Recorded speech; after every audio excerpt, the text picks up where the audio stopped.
और ब्रेक के बाद कुछ और महत्वपूर्ण खबरें। पश्चिम बंगाल में अगले साल विधानसभा चुनाव प्रस्तावित हैं, जिसको लेकर ममता बनर्जी और उनकी पार्टी लगातार तुष्टीकरण की नीति पर काम करके वोट बैंक की राजनीति कर रही है।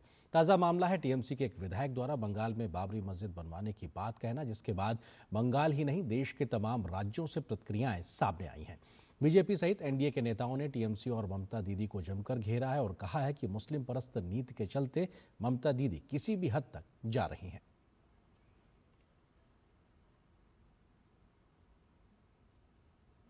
घिरी तृणमूल कांग्रेस की सरकार एक बार फिर अपने नेताओं के बिगड़े बयानों के चलते कटघरे में है। हालिया मामले में टीएमसी नेता हुमायूं कबीर के बाबरी मस्जिद को लेकर दिए गए बयान से राजनीति गर्मा गई है और पूरे मामले पर भाजपा आक्रामक है।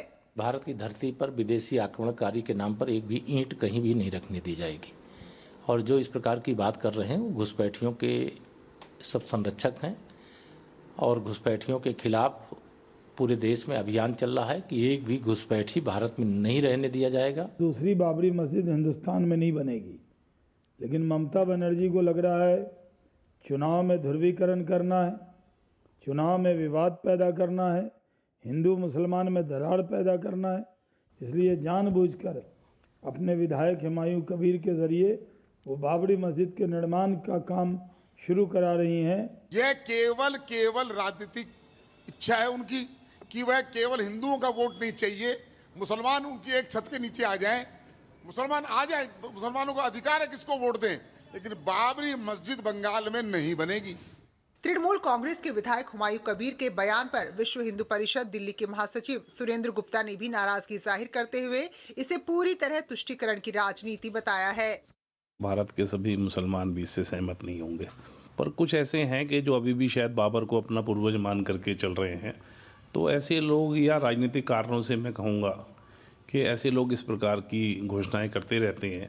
वहीं मामले को लेकर टीएमसी पर कांग्रेस भी हमलावर है। ऐसे बयानों को लेकर कांग्रेस भी तृणमूल कांग्रेस पर धर्म के नाम पर राजनीति करने का आरोप लगा रही है। जो भी सांप्रदायिक बात करते हैं, चाहे वो इधर से करें चाहे वो उधर से करें, वो नफरत की बात हमेशा नुकसान देगी। और मुसलमान को समझना चाहिए कि नफरत का नुकसान सबसे ज़्यादा मुसलमान झेलता है। ये मुसलमान को समझ में आना चाहिए। बिल्कुल गलत बात है इस तरह की बात करना। अभी वो एक दफ़ा हो गया ना, बाबरी समाप्त तो हो गया, अभी बार बार वो निकाल लेना और उसके बारे में बोलना मेरे ख्याल से गलत बात है। मस्जिद बनाना मजा नहीं है ना, बाबरी मस्जिद वहाँ कहीं बाबर है क्या? वोट बैंक बचाने के लिए लोगों को गुमराह करने की कोशिश के आरोपों के बीच टीएमसी नेता के विवादित बयान से बतौर मुखिया ममता बनर्जी के रवैये पर भी सवाल खड़े हो रहे हैं। Bureau report, DD news. और बात एसआईआर की। देश के 12 राज्यों में एसआईआर की प्रक्रिया जारी है, लेकिन पश्चिम बंगाल में इसको लेकर सियासी विरोध तेज होता जा रहा है। ममता बनर्जी और उनकी पार्टी एसआईआर को रोकने की मांग कर रही है, तो बीजेपी ने इसे जारी रखने की बात कही है और टीएमसी पर घुसपैठियों के पक्ष में काम करने का आरोप लगाया है। बंगाल में जब से एसआईआर शुरू हुआ है उसके बाद से हजारों की संख्या में अवैध बांग्लादेशी घुसपैठिए वापस बांग्लादेश जाते हुए देखे जा सकते हैं, जो ये बताने के लिए काफी है कि आखिर सीमावर्ती राज्यों में एसआईआर क्यों जरूरी है। इस बीच सपा और कांग्रेस जैसे दलों ने भी एसआईआर के खिलाफ फिर से सुर अलापने शुरू कर दिए हैं, लेकिन एनडीए के दलों ने विदेश विरोधी सोच को लेकर विपक्षी दलों को जमकर घेरा है।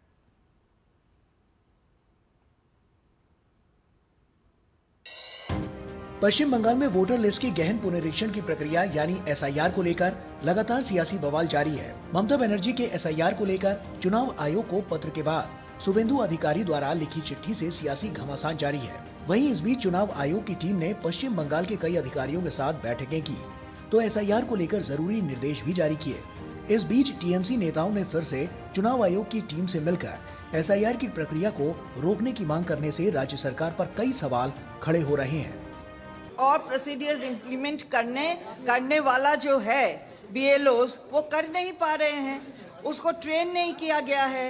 वेबसाइट में वहां पर बहुत सारे एरर्स है। भाजपा पूरे मामले को लेकर ममता बनर्जी सरकार पर हमलावर है। घुसपैठिए वापस अपने देश की तरफ लौट रहे हैं, तब भारतीय खुश थे, लेकिन ममता बनर्जी आंखों में नमी लिए दुख, चिंतित और बड़ी व्यथित दिखाई दी। अब जब चुनाव का समय है तो तुम जा रहे हो। खामखा में मुद्दा खड़ा कर रहे हैं। एसआईआर जो है ट्रांसपेरेंसी के लिए है, अकाउंटेबिलिटी के लिए है, शफाफियत के लिए है। ये बहुत अहम कदम है, मुस्बत कदम है। देश के जो नागरिक हैं, देश के रिसोर्सेज पे उन्हीं का हक है। जो इलीगल इमिग्रेंट हैं उनको कोई राइट नहीं है वोटिंग का। अगर कहीं भी वो पाया गया तो उसका वोट कटेगा। भाजपा का आरोप है कि एसआईआर को लेकर बंगाल में टीएमसी कार्यकर्ताओं की अराजकता बढ़ चुकी है। शुभेंदु अधिकारी द्वारा साझा वायरल वीडियो में टीएमसी पंचायत सदस्य भाजपा के बूथ लेवल इंचार्ज को धमकाते और भद्दी गालियां देते देखे जा सकते हैं। भाजपा नेता शुभेंदु अधिकारी ने गाली देते टीएमसी नेताओं का ऑडियो टेप जारी करते हुए बताया कि एसआईआर प्रोसेस पश्चिम बंगाल के साथ साथ देश के कई दूसरे राज्यों में भी हो रहा है, लेकिन ऐसी अराजक स्थिति कहीं नहीं है। एसआईआर शुरू होने के साथ ही हजारों की संख्या में अवैध बांग्लादेशी और रोहिंग्या देश छोड़कर भाग रहे हैं। घुसपैठियों के इस समूह को देखकर सहज ही ये समझा जा सकता है कि कैसे टीएमसी प्रमुख ममता बनर्जी सत्ता में आने के लिए बांग्लादेशी और रोहिंग्या अवैध वोटर का इस्तेमाल करती रही हैं। वहीं दूसरी ओर पश्चिम बंगाल में जब से एसआईआर शुरू हुआ है, उसके बाद से बांग्लादेश सीमा पार अवैध घुसपैठियों की लंबी कतारें देखी जा रही है। ग्राउंड जीरो पर डीडी न्यूज संवाददाता ने इन अवैध घुसपैठियों से बात की तो इनका साफ कहना था कि एसआईआर की वजह से वापस जाने को मजबूर है। हम लोग जैसे आए वैसे जा रहे हैं। भारत में आए के चोराई भावे आइছিল। कौन लेके आया था? वो लेके आइছিল एक ठेकेदार आनছিল।